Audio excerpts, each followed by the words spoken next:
Hello friends, welcome back सीरत और अनिका की लव स्टोरी में।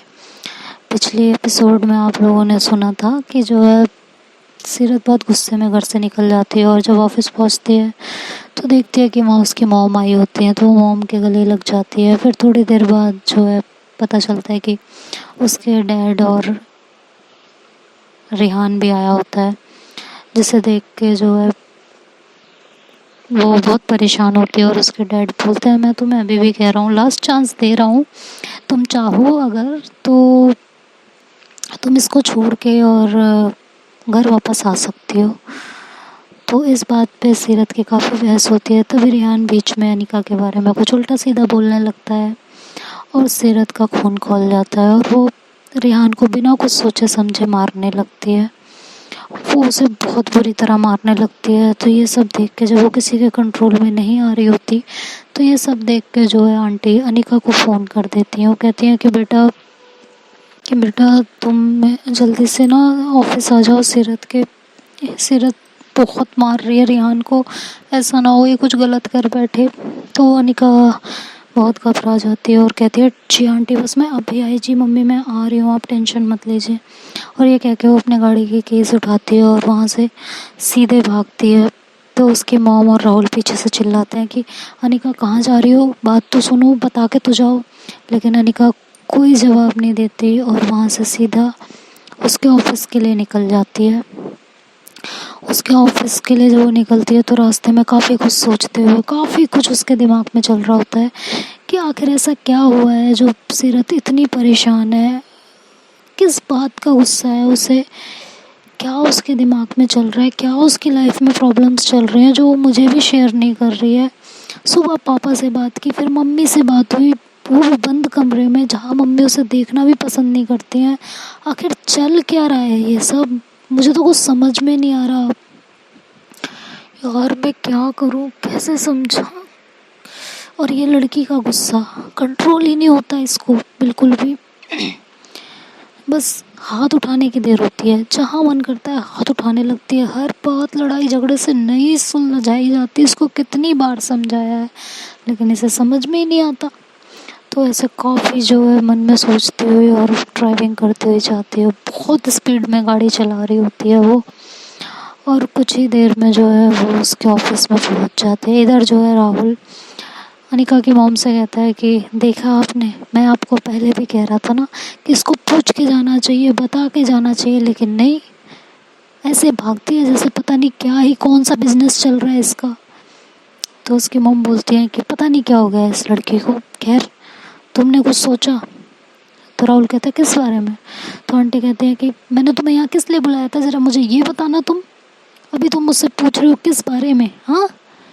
तो राहुल कहता अरे आंटी चिल करो, मैं उसे मना लूँगा, वो वैसे भी मैं उसका बचपन का फ्रेंड हूँ, वो प्यार तो मुझसे करने ही लगेगी ना, शादी भी कर ही लेगी, आप क्यों इतने टेंशन में हैं?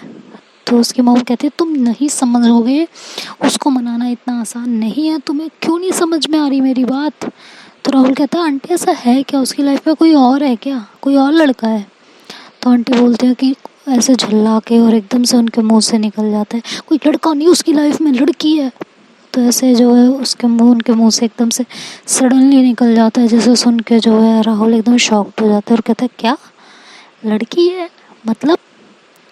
तो आंटी एकदम चौंक जाती है, कहती है नहीं नहीं कुछ नहीं, कोई बात नहीं है, और वहाँ से जाने लगती हैं। तो राहुल उनका हाथ पकड़ लेता है और कहता है प्लीज़ आंटी मुझे बताइए क्या बात है, और ये कोई बड़ी बात नहीं है, अगर ऐसा कुछ है तो आप मुझे बता सकती हैं, हो सकता है ना कि ऐसा कुछ ना हो, सिर्फ एक एक्सपीरियंस ले रही हो अनिका और कुछ नहीं। क्योंकि आजकल की लड़कियों को होता है ना कि लाइफ में उन्हें सब कुछ करना है, सारे एक्सपीरियंस करने हैं, तो क्या पता उसकी एक विश, वो होता है ना बकेट लिस्ट होती है हमारी विशेस की, उसमें से एक हो ये। तो आंटी कहती है तुम पागल हो चुके हो। तो वो बोलता है मुझे बात तो बताइए सारी। तो आंटी फिर उसे सारी बात बताती हैं कि सीरत ऐसे ऐसे यहाँ पे रुकी हुई है और ये चीज़ें हैं, और अनिका और सीरत एक दूसरे से बहुत प्यार करते हैं। तब राहुल को सारी बात समझ में आती है और वो कहता है अच्छा तो अनिका इसलिए उसकी इतनी केयर करती है। हाँ, तो आंटी बोलती है हाँ, और मुझे उसे उसकी लाइफ से किसी भी तरीके से निकालना है, और यहाँ तक कि तुम्हारे अंकल भी इनके रिश्ते के लिए मान गए हैं। तो राहुल कहता है क्या अंकल भी मान गए हैं? आंटी फिर तो अंकल ने ज़रूर सीरत के अंदर कुछ देखा होगा, उसमें ज़रूर कोई ऐसी बात होगी जो अंकल मान गए हैं इस रिश्ते के लिए। तो आंटी बोलती है उनको तो किसी चीज़ की परवाह नहीं है ना राहुल, लेकिन हम मुझे तो है ना, और तुम क्या अनिका से प्यार नहीं करते हो? तो राहुल कहता है मैं करता हूँ, उससे बहुत प्यार करता हूँ, लेकिन अगर कोई उससे मुझसे ज़्यादा प्यार करता है तो मैं उसके प्यार के रास्ते में नहीं आऊँगा। आंटी आप कैसी बातें कर रहे हो? अगर सीरत मुझसे ज़्यादा प्यार करती है अनिका को तो मैं कभी भी उसके रास्ते में नहीं आऊँगा। अगर वो उसे मुझसे ज़्यादा खुश रख सकती है तो मैं सब कुछ करने के लिए तैयार हूँ, सब कुछ। तो आंटी कहती है तुम्हारा दिमाग ख़राब हो गया, एक लड़की क्या कभी एक लड़की को इतना खुश रख सकती है? तो जो है राहुल कहता है आंटी आप कौन से ज़माने में जी रही हो, ऐसा कुछ नहीं होता है। किसी लड़की को किसी लड़के की ज़रूरत नहीं है, और ये बात सीरत ऑलरेडी प्रूव कर चुकी है। उस दिन जब मैं वहाँ ड्रिंक करके पड़ा हुआ था तो सीरत ही उसे लेके आई थी ना, सीरत ने कई जगह उसे सपोर्ट किया है ना, उस दिन भी सीरत ने ही उसे बचाया था ना। तो आप क्यों आप सीरत को एक बार परख के तो देखिए। मुझे तो वो जहाँ तक मैं उसे जानता हूँ, मेरे को मिले हुए ज़्यादा दिन नहीं हुआ, लेकिन मुझे वो बंदी में दम तो लगता है। उस बंदी का एटीट्यूड, उसकी पर्सनैलिटी, उसमें कुछ अलग ही बात है। ऐसा लगता है जैसे वो जो कहती है वो करके दिखाती है। तो आंटी बोलती है वाह, सीरत व्याख्या, सीरत आरती, सीरत गुणगान, सीरत चालीसा लिख लो तुम सब बैठ के। मैंने तुम्हें यहाँ इसलिए नहीं बुलाया है। और तुम कह रहे हो ना सीरत का अफेयर किसी और लड़की के साथ भी चल रहा है। तो आंटी राहुल के दिमाग में भी चीज़ें डालने लगती हैं और वो काफ़ी हद तक राहुल को मैनिपुलेट करने में कामयाब हो जाती हैं। तो राहुल कहता है क्या अफेयर चल रहा है?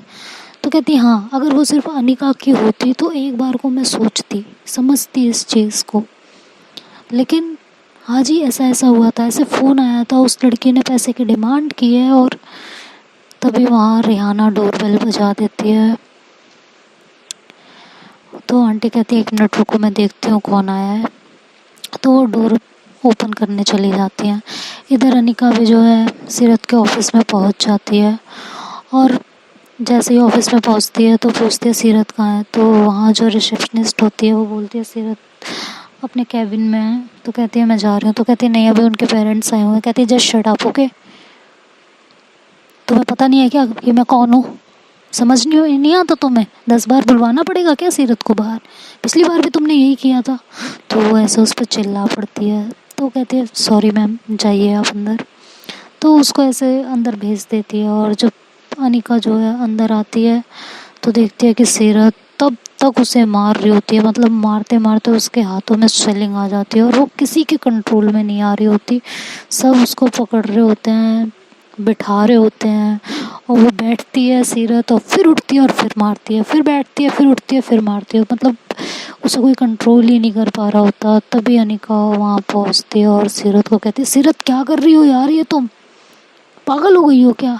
सीरत उसकी वॉइस पे ध्यान ही नहीं देती। उसको इतना गुस्सा आया हुआ होता है, उसके दिमाग में इतनी सारी टेंशन्स चल रही होती हैं कि उस समय वो कुछ भी ध्यान नहीं देती, कुछ भी नहीं।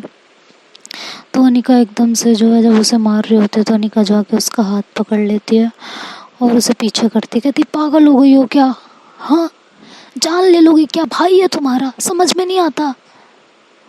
तो सीरत बोलती है भाई है मेरा, इसको तमीज़ होनी चाहिए कि जिसके बारे में ये बात करता है वो कौन है मेरे लिए।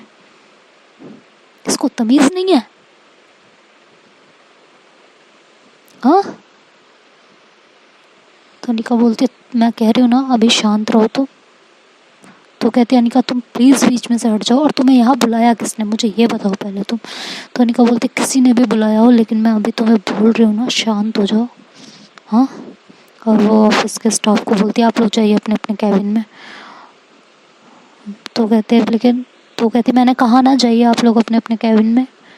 तो सबको भेज देती है और वो सीरत को पकड़ती है। सीरत कहती है अनिका प्लीज़ हट जाओ, मेरा मूड इस समय बहुत ख़राब है और ऐसा ना हो कि मैं तुम्हारे से कुछ उल्टा सीधा बोल दूँ, प्लीज़ हट जाओ तुम बीच में से। तो अनिका उसे टाइटली पकड़ लेती है, एकदम ज़ोर से हक कर लेती है, कहती है प्लीज़ प्लीज़ शांत हो जाओ बेबी प्लीज़। वो उसे बहुत ज़ोर से हक करके खड़ी होती है। सीरत काफ़ी देर तक कोशिश कर रही होती है खुद को उसकी गिरफ्त से छुटाने की, तो वो एकदम से उसका हाथ पीछे से पकड़ती है और छुड़ाती है और उसे साइड करती है और फिर से रेहान को मारने की कोशिश करती है। तो रेहान एकदम पीछे हो जाता है। तो अनिका दोबारा उसका हाथ पकड़ती है और कहती है क्या कर रही हो सीरत, क्या कर रही हो यार, क्या चल रहा है तुम्हारे दिमाग में, दिल में क्या हो गया है तुम्हें, तुम ऐसी तो नहीं थी, फिर तुमको अचानक से क्या हो गया है। हाँ बोलोगी कुछ। तो सीरत बोलती है मैंने कहा ना तुम हट जाओ अनिका, इसने तुम्हारे बारे में क्या, इसकी तो तुम बस हट जाओ। वो ऐसे बोलते हैं और अपने जो है कैबिन में कुछ चीज़ें ढूंढने लगती है। तो अनिका बोलती क्या ढूंढ रही हो तुम। तो जो है वो अपना ड्रॉर खोलती है तो उसमें एक चेन पड़ी होती है लोहे की। तो सीरत उसको निकालती है और जब अनिका ये देखती है तो वो एकदम से उसका हाथ पकड़ती है, कहती है सीरत तुम बिल्कुल पागल हो चुकी हो, तुम्हारा मेंटल लेवल ना काम नहीं कर रहा मुझे लग रहा है, क्या करने जा रही हो यार, ये तुम पागल हो गई हो क्या। तो अनिका जो है उसे रोकने की कोशिश करती है लेकिन सीरत का पारा बहुत हाई होता है, बहुत। ऊपर से उसके दिमाग में राहुल से शादी वाली बात, फिर रेहान की जो बदतमीजी रेहान ने अनिका के साथ की थी वो भी, और अभी जो बदतमीजी उसने उसके बारे में बोल के की, वो अंकल आंटी की बातें, सब कुछ उसके दिमाग में चल रहा होता है और एक तरीके का वो अपना गुस्सा रेहान पे उतार रही होती है। तो वो ऐसे जो है उसको साइड करती है और कहती है तुम हटो यहाँ से। तो अनिका एकदम ज़ोर से सीरत को धक्का देती है पूरी तरह, कहती तुम्हें समझ में नहीं आ रहा क्या, एक बार में प्यार से कोई बात तुम्हें समझ में आती ही नहीं है।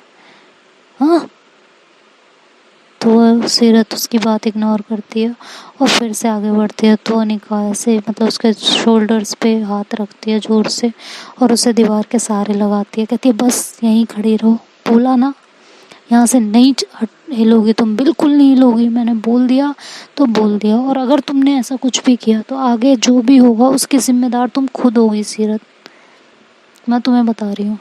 तभी अंकल पीछे से बोलते हैं वाह क्या बात है, ये बोया हुआ बीज तो बेटा तुम्हारा ही है ना। हाँ और अब तुम जो है आई हो यहाँ खेल दिखाने,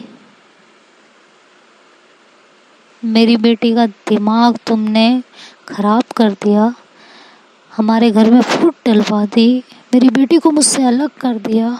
तो सीरत कहती है बस अब्बू बस, मैंने अभी थोड़ी देर पहले कहा है कि मैं अनिका के खिलाफ कुछ नहीं सुन सकती हूँ, कुछ भी नहीं, और आप फिर वही हरकत कर रहे हो, मत कीजिए, मैं बोल रही हूँ। मैं सीरियसली आप लोगों को नहीं समझ में आता तो ना आए, लेकिन मुझे कुछ ऐसा करने पे मजबूर मत कीजिए। तो उसके अब्बू कहता है ठीक है, तुम्हें यही है ना, जितना पैसा मैंने तुम्हारे बिजनेस में लगाया है मुझे सारा पैसा वापस करो, सारा पैसा मुझे वापस करो। तो जो है तो सीरत ऐसे अपने अब्बू की तरफ देखते कहती अच्छा तो आप मुझे इस बात से वो करेंगे कि मैं सारा पैसा वापस करूं। हाँ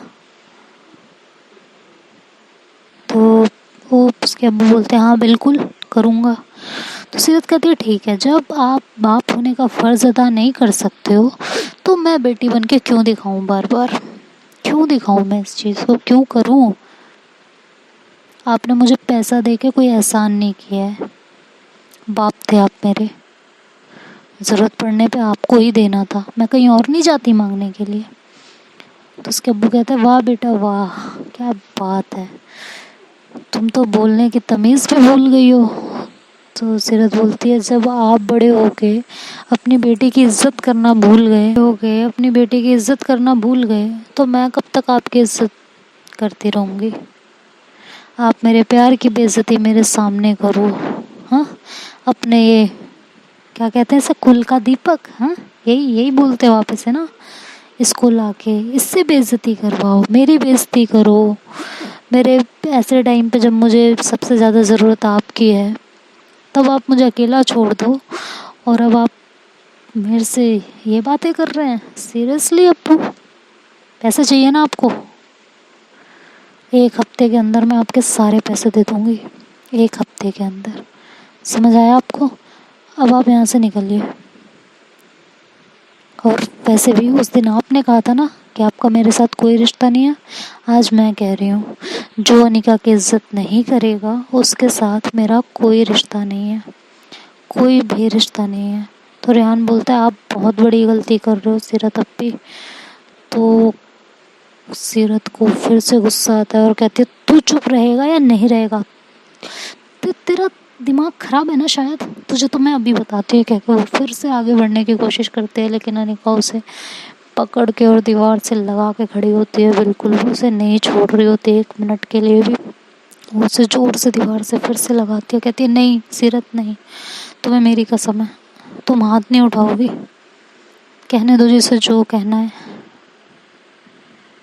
और अंकल, आप सीरत जैसी बेटी ना हर किसी को नहीं मिलती, आप उसकी कीमत नहीं समझ रहे हो। और तो अंकल बोलते हैं, तो तुम मेरी बेटी का पीछा छोड़ दो ना, सब ठीक हो जाएगा। तो अनिका ऐसे खड़ी होती है और कहती है, मेरे छोड़ने से सब ठीक हो जाएगा? शायद आपके घर में सब ठीक हो जाएगा, लेकिन सीरत की लाइफ में सब बर्बाद हो जाएगा। मुझे पता है वो मुझसे कितनी मोहब्बत करती है, कितना प्यार करती है, लेकिन अगर आप ये चाहते हैं तो मैं आपकी फैमिली तो नहीं टूटने दे सकती ना। तो सीरत बोलती है, अनिका तुम ये क्या बकवास कर रही हो? तुम्हें पता है मैं तुम्हारे बिना नहीं रह सकती हूँ, बिल्कुल भी नहीं रह सकती, सोचना भी मत। कहने से पहले 50 बार सोचने की कोशिश करो जो तुम कहने जा रही हो। प्लीज़ नहीं नहीं नहीं नहीं नहीं अनिका नहीं, प्लीज़ मैं तुम्हारे बिना मर जाऊंगी यार, प्लीज़ नहीं। तो अनिका उसे जोर से हक करती है, कहती काम डाउन, नहीं कर रही, मैं नहीं जा रही तुम्हें छोड़ के कहीं भी, किसी के लिए नहीं जाऊंगी तुम्हें छोड़ के। सीरत कहती, कभी जाना भी मत, मैं उस मुकाम पे नहीं हूँ अब कि तुम्हारा जाना मैं बर्दाश्त कर लूँगी। प्रेशर में तो बिल्कुल नहीं, तुम अपनी खुशी से जाओगी ना तो शायद मैं तुम्हें जाने दूँ, लेकिन प्रेशर में नहीं, प्लीज़ ये मत करना कभी। तो अनिका एकदम उसका हक करती है जोर से और कहती है, अपनी खुशी से मैं कभी नहीं जाऊँगी, और प्रेशर में भी, किसी प्रेशर में आके मैं तुम्हें छोड़ के कभी कहीं नहीं जाऊँगी। Don't worry, be please calm down हो जाओ, गुस्सा छोड़ दो प्लीज़, रिक्वेस्ट कर रही हूँ मैं तुमसे, प्लीज़ छोड़ दो गुस्सा, प्लीज़ प्लीज़। तो ऐसे कह के अब उसके ऐसे गर्दन पे हाथ फेरने लगती है, उसे शांत कराने की मतलब कोशिश करती है, कहती है प्लीज़ काम डाउन सीरत। तो सीरत कहती है, पहले इन दोनों को यहाँ से भेजो। और उसकी मॉम वहाँ खड़ी होकर बस रो रही होती हैं सीरत की, उन्हें तो कुछ समझ ही नहीं आ रहा होता कि ये सब हो क्या रहा है और कैसे सब ठीक होगा। उन्हें ये सब कुछ भी नहीं समझ में आ रहा होता है, वो बहुत परेशान होती हैं, बहुत ज़्यादा। इस समय सबसे ज़्यादा परेशान वही होती हैं। तो वो खड़ी होकर रो रही होती हैं। तो सीरत कहती है, आप दोनों यहाँ से जाइए, मैं बता रही हूँ, और आपके पैसे मैं आपको बहुत जल्दी लौटा दूँगी, जाइए आप यहाँ से भी। तो ऐसे बोलती है और कहती है, अगर आप ये लोग यहाँ से नहीं हिले ना तो मैं कुछ बहुत बुरा कर दूँगी, जाइए आप यहाँ से। तो उसकी मॉम फिर आगे आती हैं और कहते हैं, प्लीज़ आप दोनों जाइए, मैं आपके आगे हाथ छोड़ रही हूँ। तो उसके अब्बू कहते हैं, तुम यहाँ क्या करोगी, तुम भी चलो यहाँ से। तो उसकी मॉम बोलती है, मैं अपनी बेटी से मिलने आई हूँ, आप अपना रिश्ता ख़त्म कर सकते हो, मैं कभी नहीं कर सकती, कभी भी नहीं। तो उसके अब्बू कहते हैं अगर तुम्हें इससे रिश्ता रखना है तो तुम्हें मुझसे ये रिश्ता ख़त्म करना पड़ेगा। तो फिर सीरत अपनी मॉम के पास जाती है तो अनिका उसको फिर से पकड़ती है तो कहती है अनिका मैं कुछ नहीं करूँगी, ट्रस्ट में कुछ भी नहीं, बस मॉम से मिलने दो। तो फिर अनिका उसको छोड़ती है और सीरत अपनी मॉम के पास जाती है और कहती है मॉम मेरे लिए आप अपने रिश्ते मत ख़राब कीजिए ना। तो उसकी मॉम बोलती है पहले भी मैं तुम्हारे कहने पर रुकी थी सीरत, लेकिन अब नहीं, इस समय तुम्हें अपने पेरेंट्स की ज़रूरत है। बाप तो तुम्हारा साथ दे नहीं सकता, एटलीस्ट तुम्हारी माँ तो तुम्हारा साथ दे सकती है ना। तो वो ऐसे बोल रहे होते हैं और इधर जो है आंटी जब अनिका की मॉम डोर ओपन करते हैं तो देखते हैं कि रिहाना होती है। तो पूछते हैं हाँ रिहाना बेटा बोलो। तो कहती है आंटी वो मैं सीरत अप्पी के कपड़े देने आई थी, उन्होंने मंगवाया था। तो उसे अंदर बुलाती हैं और उसके हाथ से कपड़े लेते हैं। कहती हैं अभी तो नानी का है घर पे, ना सीरत है, तो तुम मुझे दे दो, मैं रखवा दूँगी। तो रिहाना उनके हाथ में वो दे देती है और कहती है आप प्लीज़ ध्यान से दे दीजिएगा। तो कहती है हाँ मैं पक्का दे दूँगी। और फिर उसे चाय पानी वगैरह के लिए पूछती हैं तो रिहाना मना कर देती है और कहती है मैं जा रही हूँ, जब यहाँ पे कोई नहीं है तो मैं यहाँ पे क्या करूँगी। और फिर वो राहुल को देखती है, कहती है राहुल तुम यहाँ पे। तो राहुल भी फिर उससे हाल चाल पूछता है, ये लोग थोड़ी देर बैठ के बातचीत करते हैं और फिर रिहाना वहाँ से चली जाती है। तो जब जैसे ही रिहाना जाती है तो उसकी मॉम जो है अनिका की, वो उसके कपड़े लेके सीरत के रूम की तरफ जाती हैं। तो राहुल भी उनके पीछे पीछे जाता है। वो कहता है आंटी आप क्यों कर रही हो ये, मेड रख देगी या यहाँ रख दो, शाम को आके सीरत खुद कर लेगी, आपको क्या करने की ज़रूरत है हाँ ऐसी लड़की के लिए। तो आंटी बोलते हैं चुप रहो, आज सीरत घर पे नहीं है और अनिका भी घर पे नहीं है, मुझे इसकी अलमारियाँ चेक करने दो, कहीं कुछ तो मिलेगा ना जिससे हम सीरत को प्रूव कर सकते हैं कि ये गलत है अनिका के सामने। तो राहुल भी फिर चुप हो जाता है और वो आंटी के साथ अंदर जाता है। तो आंटी उसके कपड़े वगैरह रखने लगती हैं और फिर उसके सारे कपड़े एक एक करके चेक करने लगती हैं। तो जो बैंक के बिल्स वगैरह होते हैं वो सारे बिल्स इनको मिल जाते हैं, चेक भी मिल जाता है। तो कई सारे चेक पीओ के नाम पे कटे हुए होते हैं काफ़ी बड़ी अमाउंट में। तो आंटी जब ये देखती हैं तो कहती हैं देखो राहुल मैं तुमसे कह रही थी ना कि इस लड़की का कहीं अफेयर चल रहा है, ये 2 जगह अफेयर कर रही है, मेरी लड़की के साथ सिर्फ टाइम पास कर रही है और कुछ नहीं कर रही है। एक तो लड़की लड़की का कोई रिश्ता बनता नहीं है और दूसरी चीज़ अगर मैं इस चीज़ को एक्सेप्ट भी करूँ तो मैं ऐसे इंसान के साथ तो अपनी लड़की को नहीं जाने दूँगी ना जो डबल डेट पे हो। तो राहुल भी वो चेक उठाता है और देखता है तो वो वाकई पीओ के नाम पे होते हैं और बिल्स वगैरह बैंक के डिटेल्स वगैरह भी चेक करता है तो उसमें से भी काफ़ी सारी अमाउंट डिडक्ट होती है। तो कहता है आंटी आप ना ये चीज़ मुझ पे छोड़ दीजिए, अब मैं पता लगाऊंगा कि आखिर सीरत कर क्या रही है और सीरत का पर्दाफाश मैं करूंगा अनिका के सामने। मुझे लगा था शायद सीरत सही लड़की है और अगर अनिका उससे प्यार करती है तो उसे उसके साथ होना चाहिए, लेकिन ये सब देख के तो मुझे लग रहा है कि आप सही हो और मैं आपकी पूरी हेल्प करूँगा और सीरत को अनिका की लाइफ से निकाल के छोड़ूंगा, चाहे जो हो जाए इसके लिए, चाहे मुझे कुछ भी करना पड़े, अब तो मैं करके रहूँगा। तो आंटी बोलती हैं बस ध्यान से, जब तक हमारे पास कोई प्रूफ ना हो तब तक हम अनिका के सामने कुछ भी प्रूफ नहीं कर सकते। तो ऐसे बोलते हैं और कहते हैं कि जब तुम्हें प्रूफ मिल जाए तो सबसे पहले तुम आके मुझे बताओगे, अपने आप कुछ भी नहीं करोगे, सबसे पहले मुझे बताओगे। तो राहुल कहता है कि हाँ आंटी मैं सबसे पहले आपको ही बताऊंगा, डोंट वरी, पहले आपसे ही बात करूंगा। तो इन दोनों में ये सारी बातें होती हैं। तो आंटी पूछते हैं वैसे तुम करने क्या वाले हो, मुझे ये तो बताओ।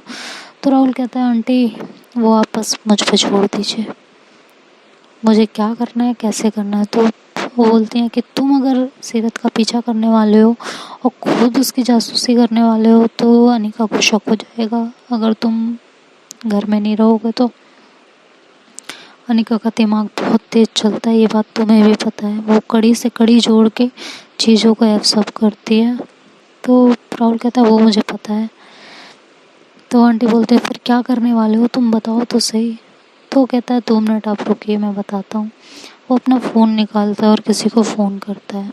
वो कहता है मुझे जो है 20 मिनट में इस एड्रेस पे मिलो। वो अपने मतलब अनिका के घर का एड्रेस देता है और उसे वहाँ बुला लेता है। फिर आंटी और राहुल उस इंसान का वेट करने लगते हैं जिसको राहुल ने बुलाया होता है। और इधर जो है आंटी मतलब सीरत की मॉम वो अंकल से और रेहान से काफ़ी बहस करती है और कहती है मैं यहाँ से कहीं नहीं जाऊँगी, चाहे मुझे इसके लिए आपसे रिश्ता क्यों ना तोड़ना पड़े। और वो ये बोल देते हैं। फिर अंकल कुछ नहीं बोलते और कहते हैं ठीक है जैसी तुम्हारी मर्ज़ी, जब आना हो तो मुझे बता देना, मैं गाड़ी भेज दूँगा। समझ में आया तुम्हें? तो ये बोलते हैं और वहाँ से चले जाते हैं। तो इधर सीरत बहुत गुस्से में होती है। वो ऐसे खड़ी होती है टेबल पे और जो ग्लास का पानी रखा होता है वो शीशे वाला ग्लास पूरा अपने हाथ में ही तोड़ देती है। उसे इतना गुस्सा आ रहा होता है, अपने गुस्से पे कंट्रोल करने के लिए वो पूरा ग्लास का पानी अपने हाथ में ही, मतलब वो कांच का ग्लास होता है तो इतनी ज़ोर से पकड़ती है कि पूरा कांच उसके हाथ में टूट जाता है। तो जब अनिका की निगाह पड़ती है तो वो सीरत पे बहुत तेज चिल्लाती है, कहती है क्या करती हो यार तुम पागल हो क्या? अपने आप को चोट देने से पहले एक बार सोच लिया करो कि तुम्हारी चोट से मुझे कितनी तकलीफ होती है। क्या कर रही थी ये तुम्हें क्या हुआ है? तो उसका हाथ पकड़ती है और उसके जो है फटाफट धीरे धीरे कांच को निकालती है और बाहर से फ़ोन करके फर्स्ट एड मंगवाती है और उसके हाथ पे बैंडेज करती है प्यार से। तो उसे वो सीन याद आ जाता है बिल्कुल, जब माहिरा की वजह से सीरत ने उस टाइम भी अपने हाथ में चोट दी थी। उसके दिमाग में वो सब चीज़ें चलने लगती हैं। तो फिर से हर एक चीज़ को नोटिस करने लगती है कि सीरत इतनी क्यों परेशान है, किस लिए परेशान है। तो वो कड़ी से कड़ी मिलाने लगती है लेकिन उसे कुछ समझ में नहीं आ रहा होता, क्योंकि ऐसे बहुत सारी चीज़ें होती हैं जो मिसिंग होती हैं और जिनके बारे में अनिका को नहीं पता होता। तो वो काफ़ी परेशान होती है, सोचती रहती है कि आखिर क्या है क्या है। तो ऐसे सोचती है तो बैंडेज भी करती रहती है। फिर वो सीरत की तरफ देखती है और सीरत को उठाती है और वहाँ पे पड़े हुए काउच पे बिठाती है और आंटी को भी कहती है आंटी आप बैठिए, आप भी बहुत देर से परेशान हो रही हैं, बैठिए यहाँ पे। तो आंटी उसके सर पे हाथ रखती है और कहती है थैंक यू, मेरे लास्ट मोमेंट पे मैंने फ़ोन किया और तुम आ गई। तो आंटी ऐसे वो अनिका बोलती है मम्मी आप कैसी बातें कर रही हो? हाँ, एक तरफ आप मुझे बेटी कहती हो, दूसरी तरफ आप इस तरह की बातें करती हो, और फिर मैं सीरत के लिए क्यों नहीं आती? सीरत ज़िंदगी है मेरी, मैं इसके लिए नहीं आती तो किसके लिए आती? तो सीरत की तरफ देखते तो सीरत आंखें बंद करके लेटी हुई होती है और वो बहुत टेंशन में होती है उस समय और उसके आंखों के कॉर्नर से आंसू निकल रहे होते हैं। तो अनिका उसकी आंखों को साफ करती है और कहती है क्या हुआ है? हाँ, वैसे उसका फेस उसके हाथ तो अपने हाथों में लेती है और कहती है क्या हो गया है जान, क्यों इतना परेशान हो, क्या बात है जो तुम्हें इतना परेशान कर रही है? मुझे बताओ ना। हाँ, मुझे साफ साफ सारी बातें बताओ, क्या चल रहा है तुम्हारे दिमाग में? और आज इतना गुस्सा, तुमने उसको कितना मारा है पता भी है, वो चल भी नहीं पा रहा है।